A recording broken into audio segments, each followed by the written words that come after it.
Hello and welcome back. I'm your host Angie, and on today's episode we have Lemmy. Lemmy is somewhat near the beginning of his music making journey, but even so, he has made so many steps forward with this passion. In this episode, we talk about his experience in high school and the difference between high school and university, anger management and how it hurts not only those around us but ourselves too, drug abuse, psychosis, and what we learned from our challenges.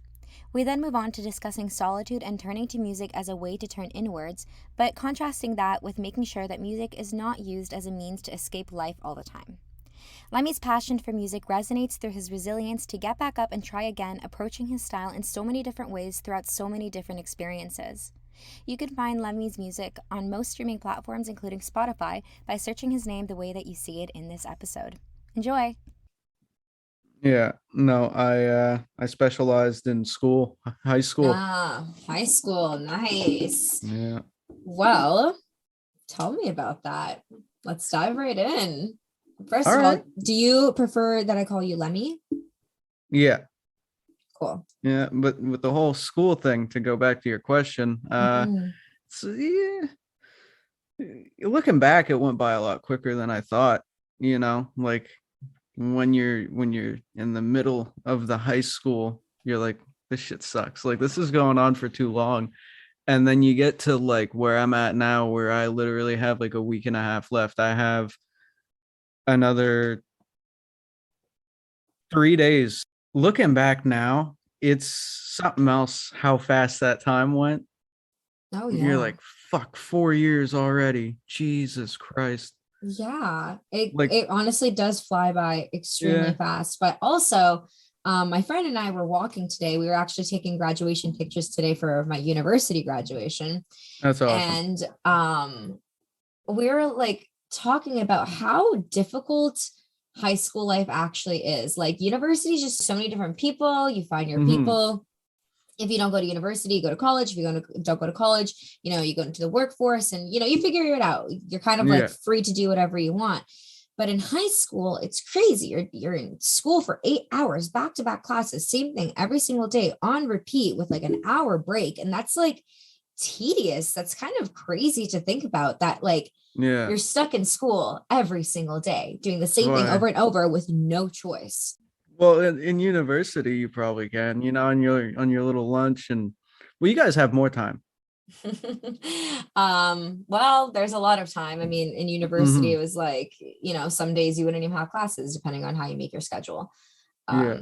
So it's all over the place. But that being said, tell me about your high school experience and like how music played a role in that, because you have somewhat of a turbulent history in high school. Man, well, the first year was all right. It was really chill, actually. Like, I had my little friend group and I was just kind of keeping to myself, but there was like those couple instances where I was like, well, someone's gonna slap the fuck out of me. Like, like you have like those kind of those days where like someone's just, I guess, not having a good day or whatever's going on, and then you're like, well, if there's a fight, that it's gonna happen today. And luckily, like, I haven't had too many of those. Well, hey, a lot of people have trouble controlling their anger at times. It That's can be true. really I'm one of difficult. them. Yeah. Yeah, so let's dive more into that because anger is such an interesting emotion. I mean, like people call it an ugly emotion, right? It's not Yeah. one that people want to experience, but at the same time, it's such a necessary emotion. It's something that we really grow from. But the thing about having anger management issues is that people don't often talk about what it means for the person who has those anger management Hmm. issues. How do you cope with that? Like, how does it feel physically? Because I've had my fair share of anger management problems when I was in high school as well. Yeah. And it's very evident who you hurt and like the relationships between you and other people, Hmm. but the relationship you have with yourself in those moments of like pure anger over something small is also one that isn't really discussed. So what do you have to say in terms of that? Well, for one, I think it's perfect that you're bringing that up right after the other question, because that's one thing that played a big role in like the kind of turbulentness, if that makes sense, in my high school experience. Because a lot of the times, like people would piss me off, and then I'm just like, people like to start shit for no reason. Then I get mad, and now I'm getting dragged into some shit because motherfuckers, you know how high school is. Like people just like to talk, right? And then they start up some shit because they're bored. And then homeboy gets dragged into it. And who's homeboy? Me. I'm homeboy. Right. And now I'm in the middle of a giant ass argument between like four fucking people. And I get mad. So it's like now I'm just like ready to slap everyone. You know what I'm just like fucking bastards. Like why do I always like there's a falling out in the friend group earlier this year. I get dragged in the middle of it. Well, I don't even remember what the fuck it was about. It was so childish. I actually made myself forget, but it was just something along the lines of like, Did you make yourself forget, or did your brain decide to forget as a coping mechanism? no, I was sitting there. I was like, honestly, this is some dumbass shit, and I'm just gonna forget it. I was like, I'm over it. Some weird circulation of someone talking shit, and then it got to the person who was being talked shit about, and now here I am because apparently I'm the one who spread the word. Like, no. So I get mad, and then I have to figure out a way to not punch people or a way to not slap, like just like get mad in general, you know what I mean? Because like my brain just, I get mad, I'm just, it's, oh fuck, it's one Well, of those. yeah, So I anger. gotta count to 20 and then I just gotta walk away. Counting to And 20, that's a really good way. that's what I learned in high school, man, throughout the whole turbulence is count to 20 and walk the fuck away, because otherwise you, the outcome may not be so pretty. When it comes to anger problems, or anger issues, Mm-hmm. dealing with your anger, we often feel angry when we are feeling attacked, when we're feeling misunderstood, when our Yeah. expectations go wrong, and when there's typically 99% of the time miscommunication or misunderstanding, Mm-hmm. which often fall hand in hand. But when we're dealing with anger problems, we get mad over the things that we wouldn't normally think we would get mad at. And it's typically because we're reacting to something else that previously happened. And when I say previously, it could be as early as, last week or last year or like 12 years ago. It doesn't really matter. Mm-hmm. It's just like something that's been kind of sitting within you and then finds a moment to finally be let out. So I don't know about you, but in my experience with anger, it feels painful. Like it's genuinely painful in my chest. And it's like when I'm holding back that anger, that pain is even worse. And it's like, I just want to let that anger go, but I rationally know it's not a good moment to let it go. Right. Yeah. So when it comes to trying to be understood for something that you're getting angry about, something that's small, quote unquote, do you try to explain your feelings, or do you kind of just let it go and, accept the fact that not everyone might be able to understand you? Well, for certain things, I explain it to certain people because I know that they'd understand. Like my buddy Gavin, like he's pretty much like a brother, like literally the brother I've never had, or like my buddy Hayden Doucette. So like I'll explain shit to them and they get it. You know what I mean? Like we're on like the same wavelengths. But then there's other people where I'm just like, if I tell them how I really feel, they're just not gonna get it, you know? Mm, of And course. yeah, man. It's just like, because like I'll get mad and then I'll say some shit and then it's like I look back and then I'm like, man, I really shouldn't have said that. You know what I mean? Or it's like Mhm. my mind, like I like I'm not one to like always go around and like start picking fights and like start kicking the shit out of people. You know what I mean? Like, but my mind goes there when I get mad. Like I don't know why, but like my Mm. anger is just that bad where it's just like, and let's just punch a motherfucker. But I'm just like, wait, no, let's not, because there's some consequences, right? So it's always that shit that keeps me behind from doing that. And You then said you don't know why, but I want to kind of pick that. I want to understand, why does your mind go there? I Why don't do know, man. you, like, do you feel the need to defend yourself physically when you're emotionally or mentally hurt? Do you think that's where it comes from? Not no, not really. I think it's just like sometimes if I get mad enough, maybe like fight or flight mode kind of might kick in a sense where it's just like Mm-hmm. I get so fucking heated, and then it's just like you said, it hurts in your chest. For me, my like I just want to jump out of my own body. I'm just like fuck, come on, and then like so. Yeah. But I don't like I can't quite explain it other than that. So, you said you started off with rap.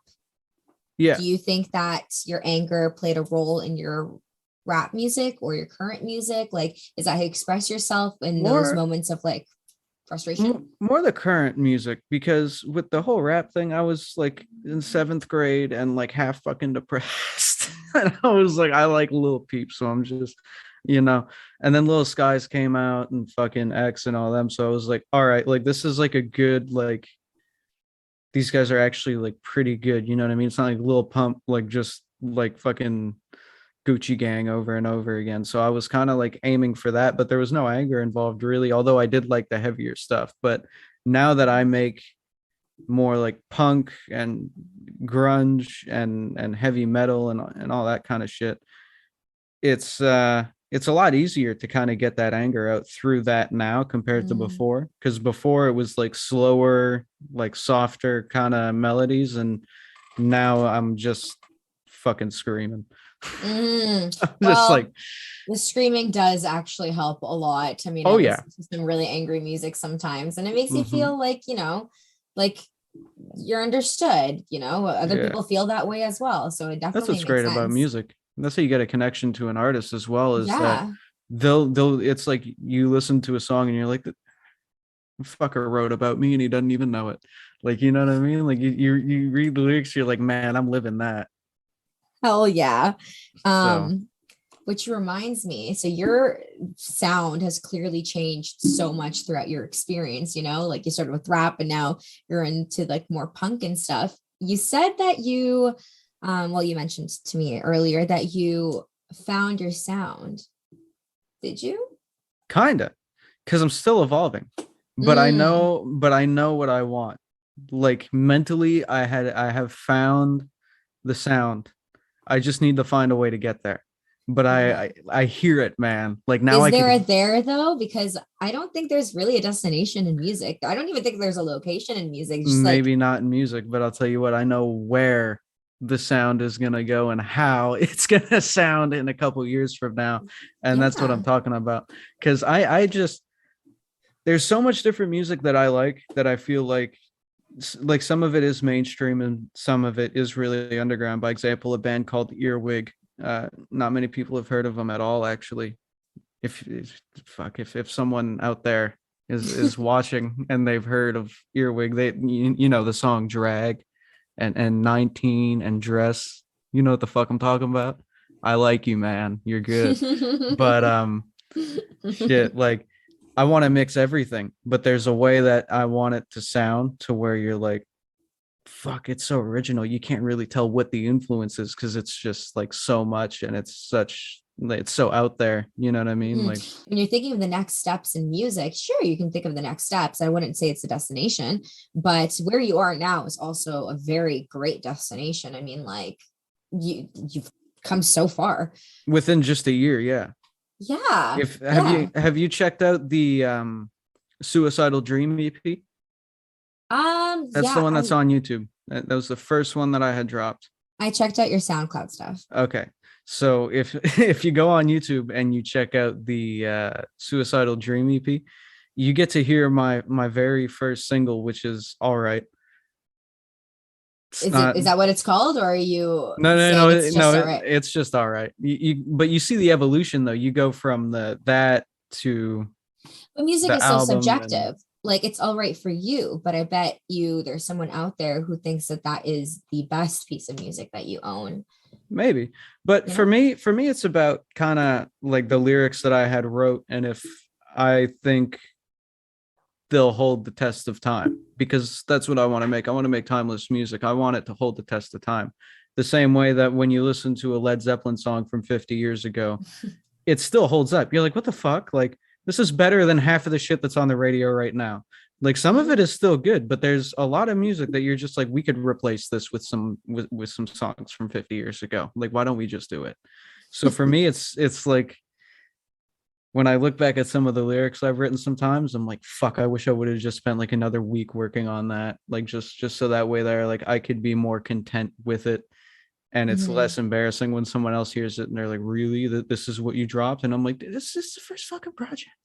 Yeah. Oh my God. No, that's the worst when people like start criticizing you right away and you're like, Yeah. damn, I'm just like, I'm still in my learning stages. Yeah. And like, again, even in your learning stages, you've already done more than most people can say that they've done. I mean, some people never even start, they just dream, right? But circling back to anger and music. So you said that you have problems with your anger and, it's difficult to deal with it sometimes. Do you find that you feel those ways often? Not anymore. Well, I do, obviously I do, but now a lot less than ever. Cause like I said, like I'm just emotionally open now. It's just really cool because now I could kind of control it better, like kind of save it. You know what I mean? Like I kind of just like, all right, let me just hold back a little bit, pump the brakes, save that for tonight when I get the fucking paper and pen out, or I pull the phone out and I start writing, compared to before where I just snap on a teacher.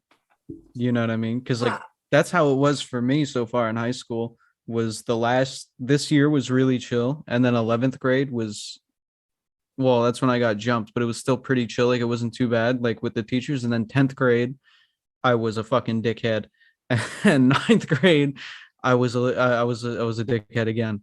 But that was like my little like kind of like fuck the world phase, if that's how you want to call it, because that's when my mom had just gotten cancer. So that's when I would just rebel, act out. If I was mad, I'd react.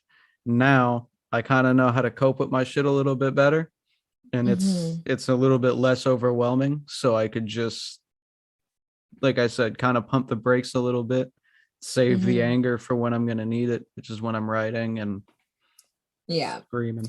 So one thing that people often don't really consider when it comes to anger is that anger has 5 different phases. I don't know if you know this or not. I've heard of this. Yeah. So you get triggered, your feelings escalate, you're in crisis mode, that's peak, find resolution, and depression. So the come down. So, and this goes with any feeling, but right now we're just focusing on anger. When you're super, super high, that's why also mania, like being manic, like extremely happy, quote unquote, is also not really the best place to be, because the come down is so difficult. Like when I get high and then I come down from that high, I'm not feeling that great. So like amplify that times, 20. Yeah. With anger, when you're coming down from that, you face, quite literally, the phase is called depression. So when you keep on putting your body through that over and over and over again, you end up having depression, because you're not understanding that your emotions are literally constantly going out of this window and they're going from high to low to high to low again. So that is one of the most difficult things to cope with. So when you're constantly angry, I can only imagine that you're going through a lot of anxiety and depression too, trying to control those feelings. Just explain myself. You told me something about myself I didn't even know. Holy shit. You're good at what you do. Are you the feds? Thank you. Are you the feds? Or are you just a really good journalist? I am a psych graduate now, officially. Congratulations. Thank you. Yeah. So I can imagine that must have been really difficult. Plus combining your situation with your mother, which I'd love to hear more about, and what's going on now, if that's something that you're comfortable with sharing. Oh fuck yeah, she's doing way better now. This is probably the best state that she's been in within the past 4 years. Oh my God, it's amazing. Yeah. I'm really glad to hear that. That must be really a lot easier on you now, because you don't have that external stressor at the back of your mind being like, oh my God, family. Yeah. No, last summer was a bit of a scary one, because that's when she had to go for like a surgery to get a tumor removed from her brainstem. Luckily, it was at the spot that wasn't like hard to get to, where it would have been a challenging. It was like on the outside, I think, kind of thing. I don't know these fucking terms, okay? Like, so she went in for that. That was scary as fuck. Thank God I had my ex at the time, because she helped me through that. You know what I mean? Because that was stressful, and I was like, I need someone. I remember I had went over there, and it was just like instant stress reliever. So yeah, she broke me, but shout out to her. Well, listen, the people who break us are often the people who help us as well. I mean, that's why they were in our lives at certain points, right? Like, sure, it hurts when they leave, and it hurts when they hurt us, but there's a reason that they were in our lives and we wanted to keep them in our lives. Yeah. Regardless of what that might be. Like for a lot of people, it might be codependence. For a lot of people, it might be like love. It can be friendship. It can be so many different things that we keep people around despite them hurting us. As soon as I seen like, all right, like this is done, I was like, all right, clear my mind, go find something else to do here. Oh, Luckily, you're I clearly was good at walking away then. That's like a huge skill to have, being able to walk away. I try. Count to 20. Well, when you don't like people, and then the one person that you did like kind of fucks you over, you're like, you know what? I just don't fucking care anymore. So it's just even easier for me to walk away because I don't care anymore. Like, you know, just fuck this. Like, I'm out of here. Yeah. What's well, the when point? they give you a reason to stop caring. Oh, stop exactly. caring. And I had a reason probably 2 months into the relationship. And about 2 months in, I was like, you know what? I know this is going to be a fucking train wreck, but you want to know how loyal I am? I done stayed for the train wreck. I was like, I don't give a fuck. This was how delusional my thinking was. I was like, I'm going to be so fucking loyal. I'm going to stay here till the fucking end. And that's what the fuck she's going to remember me for. Probably not. She's going to probably remember me through her fucking Snapchat memories, or I don't know what the fuck, but that's what I was thinking then, you know what I mean? And that fucked me up because the relationship was 3 months, and then getting over the breakup lasted probably double the time, if not a little bit more, you know what I mean? Because that was the first actual relationship that I had been in, and even though it was so short, she had helped me through like that time where my mom was out of town getting the brain surgery and that kind of shit. So then for that to just crumble the way that it did kind of really fucked me up. But at the same time, looking back now, if I ever get the chance, I want to thank her for that, because that was a good fucking time. And although it did fucking break me in more ways than one, it was worth it, and I learned a lot. So Oh yeah. I want to thank her for that. That's a very beautiful sentiment, to be able to thank the people who are no longer in our lives. I think that's really, really great. You went through a lot with this person. This person has showed you so much. Obviously, it's going to be fucking hard to get over a person, regardless of 3 months, 6 months, 3 years, 30 years, whatever. It's difficult, especially when it's your first time with your heart being invested. That shit is hard. Vulnerability is fucking hard. Yeah. So feel what you got to feel. So throughout all of this, I also would love to dive into your psychosis. Oh boy, here we go. That's a fun one. That is a can of worms that I do want to open, if you're all right with it. We could talk about it a bit, but it's just, I don't even really fucking know what happened there. I mean, I kind of have an idea, but like, I can't give you like perfect, like, so this is what happened and this is why, and like, you know what I mean? But we could talk about it a little bit for sure. Yeah, absolutely. I'm like down. When did it start? You know, what was your experience? What induced it? Like, I just, whatever details you're comfortable with sharing, I would love to hear. I just don't want to push too hard either. Yeah, no, that makes sense. So I was in, was it 10th grade? Yeah, it was 10th grade. It was the first or this, no, it was the first semester, yeah. And I had fucking, was doing my thing, smoking a load of fucking weed all the time. Don't do that. That's a bad idea, because then you end up like me, and it's just, we'll get into it and you'll see why you don't want to fucking get into that at a young age, right? When you're 18, think about it. Like, because at that point your brain's more developed, right? So it's like, to the kids out there, wait till you're a little bit older. But I was in like 10th grade, so you're like, what, 15, 16? And I fucking went to go to bed one night, and then I can't remember if I had heard a voice or if I had heard some kind of fucking noise, like a car door closing. But I know damn well it wasn't a part of the 9 Club podcast, because I watch that shit every fucking night. And I know damn well that there's nothing to do with car doors closing. And the voice that I had heard was not Raj, was not Chris, Jerron, Steezy, Kelly, none of those fucking guys on the podcast. Okay. Like, there was, so it was like, a bit fucky, in it, you know what I mean? And then it was more, I was freaking the fuck out. Like, yeah, but I was like, that's a bit fucky. Like, looking back, it's like, yeah. So wake up the next day, and then I was like kind of confident. I was like, I was just tripping. I'm all right. I was like, fuck it. Like, it's nothing, right? And then a couple days went by, it was all right. And then I think it was like on like a Friday night. And then it happened again, but like worse. And then I was like, okay, something's wrong here. Like, this isn't fucking cool, man. And I ended up fucking, I remember I took a tolerance break after the end of the year, and then that stopped it. So it was first semester that happened, and then the episode lasted out till about halfway till summer, and then I had stopped smoking, and it was still happening. And then it had kind of stopped a bit, I think. So did other people know what you were going through in this moment? Some people, not a lot though, but a couple of my friends, like the people I had trusted, told them. But then I just didn't want that shit going around, because I was like, people are gonna think I'm a fucking loony. They're gonna be like, oh yeah, he's a psycho with the fucking. I was like, yeah, I'm just fuck that. Yeah, I don't want to be known as the kid who fucking, And it's not that there's anything wrong with that, but it's just I didn't feel comfortable with that being out there at the time. Now Well, I don't listen, really. there's still a stigma, right? Especially Yeah. at that time, there's still everything was stigmatized. So Mhm. it's understandable how you're feeling.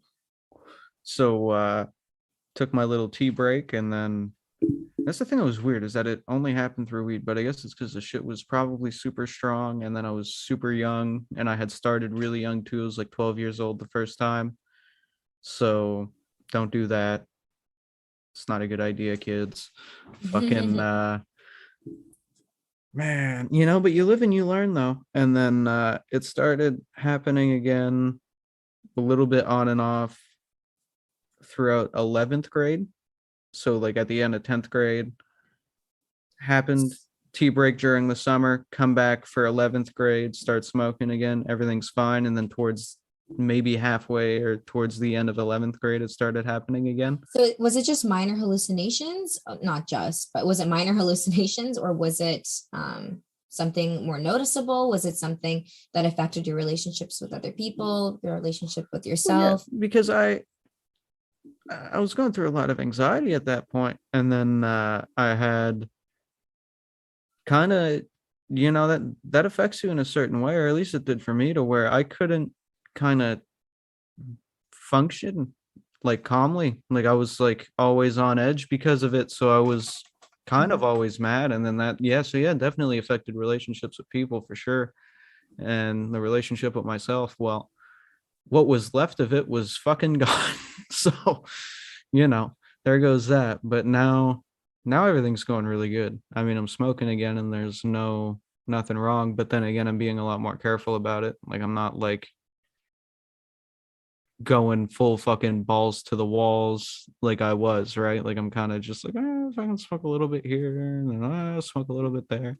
Well, But I'm shit. not. That's hard though. Like, Yeah. I'm not gonna lie, when I was 18, 19, 20, I was like, shit, I hardly remember those years. It's like constantly partying, depending on your friends, depending on your environment. You're constantly surrounded by influences to drink or take drugs or whatever else, and take more and more and more, especially in my experience when I was 18. Oh, that's what I was all about, was more and more and more. And I still kind of am, which is why I have to catch myself sometimes and kind of be a bit more disciplined about it. So, in the face of all this, well, it's not really a lot of pressure at all. It's just me. I want to smoke pot. well, yeah. Like, when you're in that environment though, and everyone's doing it, and you're constantly partying, and you're young, of course you want to do it. I want to do it. I constantly want to do it. But like, it's difficult to talk yourself out of it, especially when people can be fucking mean sometimes. Yeah. That shit's hard. So what do you do? I ignore people and I do my own thing. I don't really care.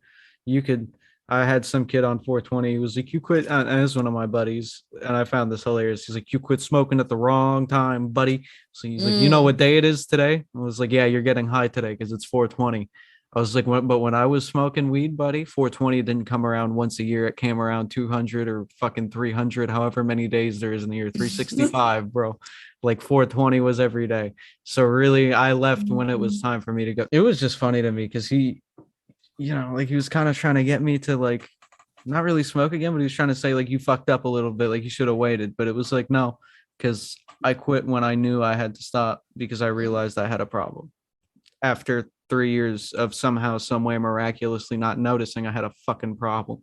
So, I mean, I feel like, again, we notice this shit just like not on a conscious level, on a subconscious level.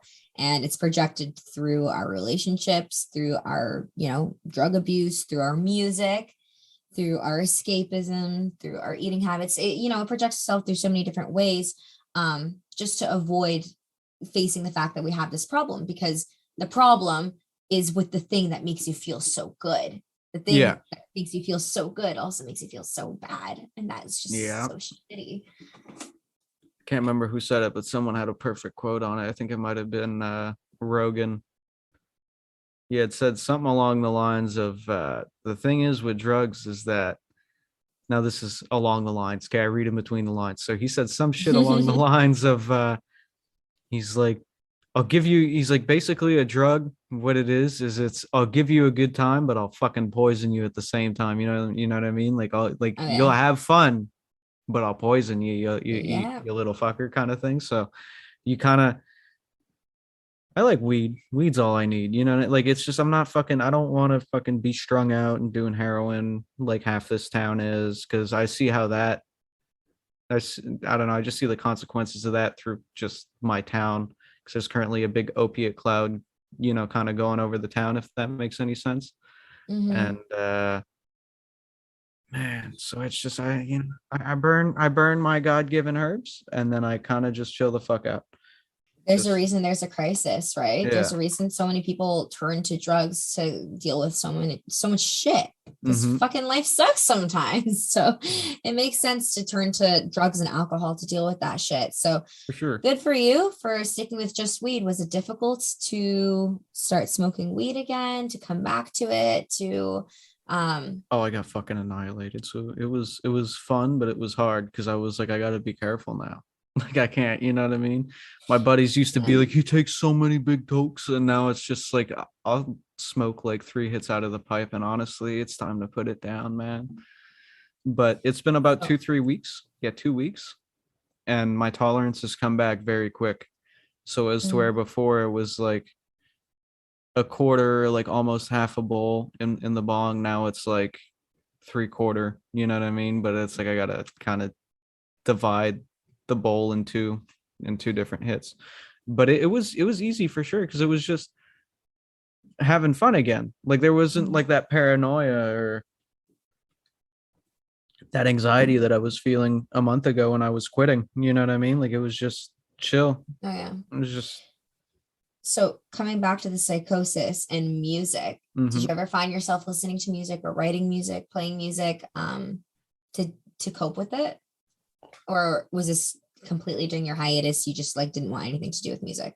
Well, the hiatus was just a hiatus from making music. I was listening to music and figuring out like, do I still want to be a musician? If I do, what's the sound going to be? What am I going to do? And then I was also, I smoked 1 joint in 9th grade. Well, this is what I say. I smoked 1 joint in 9th grade, and then I started listening to Led Zeppelin all of a sudden. You know what I mean? Like it's just the fucking switch came on off that one. So it was like going from Led Zeppelin to like punk and kind of going back to my grunge roots from like when I was in 6th grade, discovering Nirvana, that's the first time I realized how much I actually loved listening to music, was when I discovered Nirvana in 6th grade.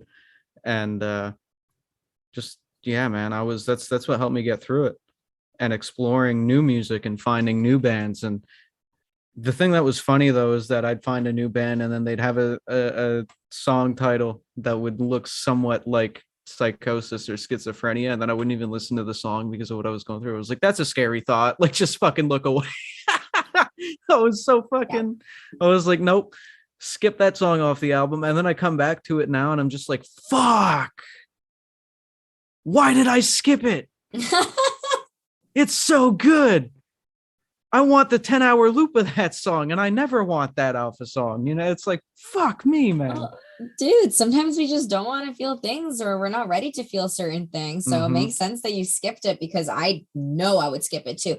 Yeah, I was on the subway today listening to music, and all of a sudden I was like just overcome with this like moment of depression. And I was like, damn, I should really change this song because, but Evanescence is just like hitting a certain part right now. And I just like couldn't switch the song because I was like, damn, didn't know I was feeling those feelings right now. Yeah. So sometimes we're ready, sometimes we're not. Sometimes we got to skip the song, and it makes sense because music is such a powerful tool. So in terms of, everything you've gone through, clearly you've been through a lot. And you had mentioned, needing to be mature in certain situations growing up. Do you think that maturing too fast can be unhealthy? Maturing too fast can kind of do that, to where it'll be an unhealthy change, good change too. Like sometimes you mature very fast, like some people mature very fast in life, and then it's a great change, and it's like an enlightenment. And then for others, it was just all too quick, and they can't handle that. So that, it's just, I'm trying to translate my thoughts into words here. Like, I have the picture going in my head, and I'm trying to but it doesn't want to. So I'm kind of like, fuck. A lot of the times maturing too fast can lead to hyper independence and not being able to ask for help when you need it, and not being able to face those darker feelings when you're feeling them. And that all goes into maturing too fast. And also, you forget to be a kid. Fuck, everyone needs to be a kid. And all of a sudden, that whole spiritual stuff, your inner child is wounded. Your inner teen is wounded. Yeah. And then you got to do even more maturing later on. So like, we're always maturing, like 3 years from now, I'm going to be fucking different. I'm not going to be who I am today, because I'm going to be probably more mature. But the thing is, right now, the shit that I'm dealing with in my mind is dealing with the shit that I needed to deal with way back when I was a kid, and I was like focusing on maturing and being older. So maturing too fast, it can be really, really scary. And you forget to be a kid, and you forget to feel naive feelings. I put a quote on naive because, feelings are feelings.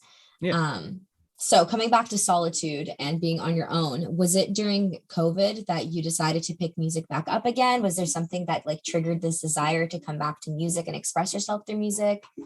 I had caught the bug when I was in 6th grade, and that's when I had really wanted to do it. And then with the hiatus after 9th grade, like I had done it in 8th grade a bit, I'd went in the hiatus. I didn't really want to make music during that hiatus. I just wanted to be a listener. And then when COVID came around, I was still the listener, but I was becoming more and more of a lover of music, like more so than I already was. And I was starting to realize a lot of what it meant for me and what it does for me. Right. And then it was actually last summer was when I had got back. So it was like kind of in the midst of it, not straight in the beginning. And that was when I was in a relationship. So I was with my ex, and then I was just like mad one day. I don't even know at what. It definitely wasn't at her, because we never really had any fights where I was fucking like heated at her or anything. I was just mad at some dumb shit, and I was like, I'll try to write. So I wrote, and then I had found the new metal beat that I had used for that single. And then I was like, oh, wait, no, this is really good. So I scrapped what I was already writing, and then I restarted, and then there it was. You know what I mean? So technically it kind of was in isolation, because I wasn't really hanging out with too many people, because I was always with her. That's the only person I wanted to be with. I was like, fuck this. Like, this is the only person that I really need to be around. Like, it's like my other half, right? So it's a really sweet way to put it. Clearly, these feelings of anger and vulnerability is exactly what, picked your music career back up. But you mentioned being a listener, and being a listener is so important. And it's a skill that literally no one knows how to listen. Literally Oprah knows how to listen. That's it. Yeah. It's difficult to be a listener. And it's something that I just started practicing. Oh my God. I just started practicing being a listener like 2 years ago. I know, right? Yeah, I started practicing being a good listener like 2 years ago because I realized that sometimes we tend to talk more than listen, and that really robs us of our opportunity to learn from the people around us. So it's really, really great that you took a step back to just understand music, understand how other people make it, where they come from, and then apply everything you've learned to your own career. I think that's like really, really beautiful. Yeah. I was just kind of, I was doing that without even really noticing that I was doing that. I was just like, I just want to listen, and I want to figure out what I want to listen to, I guess, for the rest of my life, because I had always heard this thing where like you hit 16, 17, and then you kind of tend to stick to that kind of music for the rest of your life. And I was like, I'll be damned if I'm stuck listening to some shitty music for the rest of my life, because I caught the bug for it when I was 16. So I was like, let me figure out what's good. So I just started listening to everything. And then I was like, whichever one just fucking sticks is the one that sticks. And so far, punk and like alternative 90s is kind of what stuck. Like, I mean, then again, there's like 18 different subgenres in 90s alternative. Like there's grunge and fucking ska and this and that. I mean, like the broad version. You like I'll go from like Nirvana to Stone Temple Pilots to Oasis. Like, you know what I mean? So it's just, I really like that, and I really like punk. So like, you know, it was like understanding those and then getting into figuring it out. But I was going through my metal phase, right? So I was figuring out metal. I already had the idea for punk before I even really started making music. I was like, I already know, like, I want to do this. A year before I even started making music, I was listening to Misfits and literally telling myself on the school bus every day, going, fuck, I really want to be Glenn Danzig, like just belting it all out right now. Like that's where my mind was. Like I wish I could just go up to a mic and belt it all out the way that Glenn Danzig is doing it right now, because holy shit, like I would be relieved of all of my turmoil. And then a year later, I'm listening to metal music, and I did my little thing. But it was cool though, because like by that point I had already dissected it. I was like, okay, like I know kind of how I'm gonna write these lyrics. You know what I mean? Like I have my idea. That's awesome. Yeah, I mean, you're speaking to someone whose favorite genre is punk, so I feel you on that one. Coming back to music, using music as a form of escape. Oftentimes, you know, sleeping too much, going to the gym for like super long hours, binge watching TV, like all of these things are forms of escape, including writing music and running away into music. And to a certain point, escaping isn't healthy, right? Because you're fully escaping. So at what point do you think? And it fucked me. You know what I mean? So there it is. Yeah. Explain. Well, that's what the psychosis was, is that I had, you know, my mom was, she had just gotten diagnosed with cancer, and then I was smoking weed to run away from that. And then, well, it was just too much. And then because my brain wasn't developed yet, that fucking fiasco happened. I don't even know if it's really what it was. So like, for the people out there that, not that there's, well, there might be a couple of them, but like, you know, this isn't fucking Joe Rogan podcast. So I'm not like expecting like 18 doctors to hit my DMs and being like, I do this for the past 30 years. And let me tell you something, it's not psycho, but like for the people out there that know, I don't. So forgive me, because I don't like, I know what I went through, but I don't know what the fuck it is in medical terms. Right. So it's like, it's not good to escape, in my opinion, because I tried, and look at what the fuck happened. I ended up with that psychosis shit. And really what you should probably do is just face your problems. And that's what I learned. What about when it comes to music, for example, when you're facing your problems and you're writing music and you're using music as a form of escaping, and then you end up overdoing it, and, you know, you're locked in your room constantly writing music and nothing else and listening to music, and you're not going out anymore or anything. You know, it seems like a healthier way of escaping because you're not falling into drugs or alcohol or anything like too detrimental to your physical self. But can that be unhealthy? Like, is there a line with even things like writing music as a form of escape? I mean, yeah, but it depends on like how you look at it, because for me, I can't force myself to sit down. I mean, I force myself to sit down and write sometimes, because like it has to get done. Like I don't force myself for like 4 fucking hours to sit there and do nothing and just write. You know what I mean? Like I'm a spaz for the most part. Like I just have to get up and fucking go. I don't know why, but it's just like get up and go because I like it's either I'm gonna sleep or I'm gonna go. Because if I stop and I sit down, I get tired and then I end up passing the fuck out. So I just have to do shit. If I get bored of like writing a song, well then I'll go walk the dog or ride the fucking bike. And then if I'm bored of that, well Mhm. then I'll go swimming or skateboarding. And then when I'm bored of that, I go back to writing or fucking playing video games for a couple hours. So it's just I have my couple different like happy places that I could go to that kind of help me take a step back and then I could kind of go back to the reality of shit for a little bit and kind of have a clearer view on it. Mhm. So for me, it's kind of just about stepping away for a little bit and finding a Mhm. clearer view on what you're going through. Because when you step away, you kind of when you come back to it after stepping away, what I'm trying to say, you kind of have that clearer perspective because you're not as heated Mhm. about it or you're not as stressed. So it's kind of So easier to when do stomach you it. know though? When do you know at what point you should be stepping away? So for example, with your psychosis experience, I mean, it took what, 2, 3 years, you said, to really understand that, hey, this is because of Pretty this. much, yeah. It took well for me to realize that I had a problem with like kind of I guess weed dependency as they call it. It took 2 or 3 years, but I had knew that that psychosis came from the weed for sure. So for me, it's when I kind of like it's a bit all too much. Like, sometimes things just kind of get overwhelming. So that's when I kind of take my little step back, you know what I mean? Or like I kind of notice myself get a little lost in the sauce. I fucking realize it. And then I'm like, okay, let's take a little break here. Let's take a couple days.